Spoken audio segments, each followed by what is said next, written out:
Salut Camille. Salut. Salut Rodrigue. Bonjour Stéphane. Voilà, donc eh bien, on se retrouve dans votre jardin. Là, c'est la troisième vidéo réalisée sur votre jardin pour notre chaîne Éthique TV. Donc la première, on l'avait faite au tout début, à la construction des zones, et on en a fait une cet été. On vous met les liens de ces deux vidéos en descriptif de la vidéo.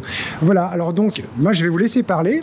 Rodrigue, Camille, vous nous faites une petite visite de ce jardin. Donc c'est un accompagnement que je fais avec vous en permaculture, c'est-à-dire que je vous accompagne dans le développement. Et maintenant, à vous de prendre la parole et de nous dire comment vous avez vécu cette expérience pour les bons, les côtés moins réussis. Voilà, à vous la parole. Camille, tu veux commencer? Vas-y, commence. Alors du coup, c'est une expérience assez impressionnante et enrichissante. On va peut-être du coup suivre les explications au fur et à mesure du jardin. Juste pour rappeler que là on est en pleine ville et du coup notre projet a été initialement d'aménager le jardin, et vous pouvez le voir, en fait on a eu tous les légumes finalement qui ont bien donné, et donc on a aménagé plusieurs petites parcelles avec des mélanges de plantes différentes, et finalement ça a vraiment bien donné. Donc là, voilà, les topinambours qui font plus de 3 mètres. Les topinambours, c'est assez impressionnant. Donc on va les récolter un peu plus tard, et surtout on a eu pas mal de tomates, des pieds de tomates là qu'on peut voir, et d'accord, donc il y a les courgettes, les choux, les poireaux, les chouquettes, là-bas une grosse courge. Et là, puis, une mare. Donc vraiment, c'était l'idée aussi, c'était pour apporter la vie, c'était d'intégrer une mare. Donc ça. En fait, le projet, il s'est fait au fur et à mesure. Au début, on est parti sur un projet potager, donc de faire les légumes, d'avoir l'autonomie. Ça, c'était vraiment le concept de base, mais au final, c'est beaucoup plus complexe que ça, parce que moi, j'imaginais qu'on plante une tomate et qu'en fait, pour avoir l'autonomie, on plante 10 tomates, 10 courgettes, 10 poivrons, et puis on a l'autonomie. Mais en fait, c'est bien plus complexe que ça, parce que toutes les plantes n'ont pas la même exposition. Donc en fait, ce qui s'est passé, c'est qu'on s'est aperçu que l'autonomie, c'est pas du tout ça. C'est beaucoup plus complexe. Il faut voir en fonction de la lumière. Il y a des endroits qui ont pris, il y a des endroits qui n'ont pas pris. Pour nous, ça a été une expérience d'une première année, donc on découvrait beaucoup, et ça a permis d'introduire par exemple la mare. Donc on voit le chat avec la mare, vecteur de biodiversité, Stéphane, le chat, d'accord. Et ça, c'était pas prévu au début, c'était ton idée, Stéphane.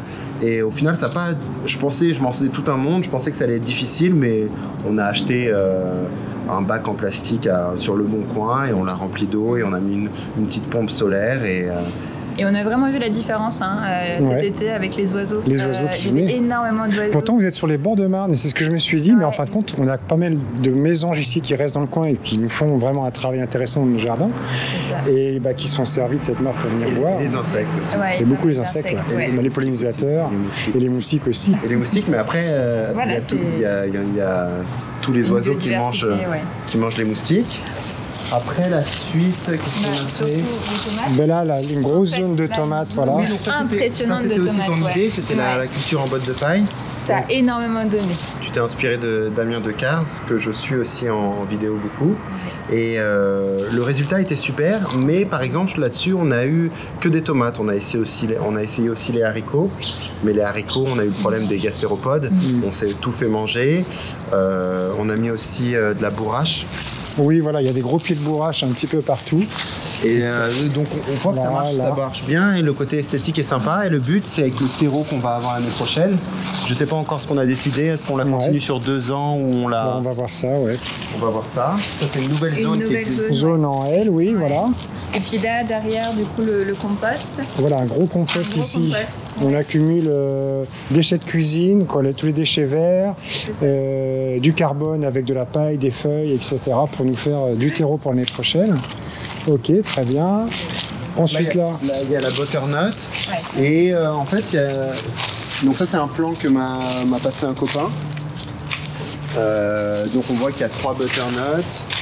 Derrière il y a des plantes physalis, c'est les petits fruits oranges qu'on mange généralement à Noël. Il y a aussi des framboisiers, des figuiers qui poussent naturellement. Là on a mis des salades, les poireaux. Là, c'est les salades d'hiver, les poireaux. Là les choux Bruxelles. Une grosse zone de poireaux encore. Et là, c'est la zone... Encore une zone de tomates, des poireaux. Et ce qu'on a pu remarquer, c'est quand même qu'on n'a pas du tout de mildiou.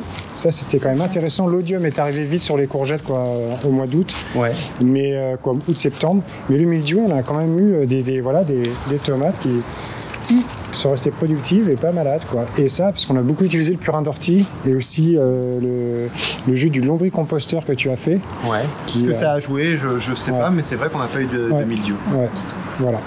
Et donc là, on a testé tardivement, simplement au mois d'août, des patates douces. Et en fait, les feuilles des patates douces sont comestibles. Hein, ça se mange comme des épinards. En fait, on peut aussi les manger. Ça, c'est Nicolas avec qui je fais le stage qui m'a signifié ça. C'est plutôt intéressant. Ok, bon très bien. Et donc là, après, on a toutes les plantes médicinales, toutes les plantes aromatiques. Voilà. Avec la verveine. La verveine, l'herbe à curry, basilic, le thym, la lavande, la sarriette, origan, la camomille, la mélisse. Et le romarin. Voilà, très bien. Bon, et puis alors donc pour conclure, c'est quoi les projets à venir ensemble alors? Alors les projets, au début on était vraiment parti sur un projet potager, et puis au final on se rend compte qu'on peut faire bien plus, c'est-à-dire que la mare, tu nous as suggéré aussi, au début on était un peu mitigé, mais maintenant je pense qu'on est motivé. On a le problème des gastéropodes, et pour trouver une solution un peu bénéfique à ça, ça serait peut-être, c'est même sûr qu'on va mettre des canards coureurs indiens. L'avantage, c'est que on va mettre un couple. Normalement, on va mettre un couple et ils mangent les gastéropodes, ils volent pas, ils font pas trop de bruit et ils vous feront des œufs. Et ils vont faire des œufs. Il paraît que ça fait plus de, on va voir si ça marche. Ça fait plus de 200 œufs pour la canne par an. Et aussi l'intérêt aussi, c'est pour les déchets de cuisine, le riz, les pâtes, les choses comme ça, les croûtes de fromage. On peut leur donner aussi à manger. Donc pour recycler. Ça peut être intéressant plutôt que de jeter, parce qu'on n'utilise pas dans le compost ça. T'es sûr de ça pour les déchets alimentaires? Moi, ma grand-mère, elle donnait ça au... Ouais, mais je sais. Bon, on va voir. De toute façon, ils sont pas encore là. On va essayer.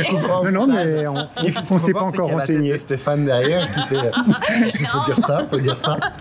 Non, mais c'est... On verra, on se renseignera. Ça fera sujet à... Mais ma grand-mère, elle donnait du riz, elle donnait des pâtes. D'accord, aux poules notamment. Et les canards, c'est pareil. Mais les canards, c'est plutôt des grains. Mais on va se renseigner. On n'est pas encore au point là-dessus. De toute façon, il faut qu'on teste. On est sur un... Mais de toute façon, il faut faire le poulailler. Ouais, déjà. C'est la première étape. La clôture. Moi, ça va pas être très long. Et aussi, il y a le projet de la serre. Alors, la serre, voilà. Dans cette zone-là, on va essayer de faire sauter les dalles et mettre la serre en pleine terre, donc une serre en verre et en métal. D'accord. L'idée, c'est qu'on a eu pas mal de difficultés au début de l'année, pendant la période Covid. Et là, c'était beaucoup Camille et toi, pour faire les semis, entre semis en serre chaude, serre froide et extérieure. Et on a fait pratiquement tous nos plans. On est parti de la graine. C'est dans un châssis, en fin de compte. Juste un petit châssis d'un mètre, à peine un mètre carré. Et aussi mettre des plantes, par exemple les tomates, comme ça on a des tomates plus précocement et plus tardivement. Voilà. Et les agrumes aussi. Voilà. Les agrumes, oui, puis on peut essayer les agrumes et la vigne aussi dedans, on voulait essayer. Bon, super. Bon, ça avait beaucoup de projets. Voilà. Mais et bien donc on refera une vidéo quand tout ça sera en place, quand les canards seront là, quand la serre sera présente et garnie. Okay. Voilà, merci beaucoup Camille Rodrigue pour votre confiance et à très bientôt pour la suite. Okay. Merci beaucoup. Salut. Je veux sentir nos âmes sur la même longueur d'onde, positive et rebelle, nomade et vagabond. Ce soir la lune est pleine, les étoiles sont fécondes. Faisons attendre le ciel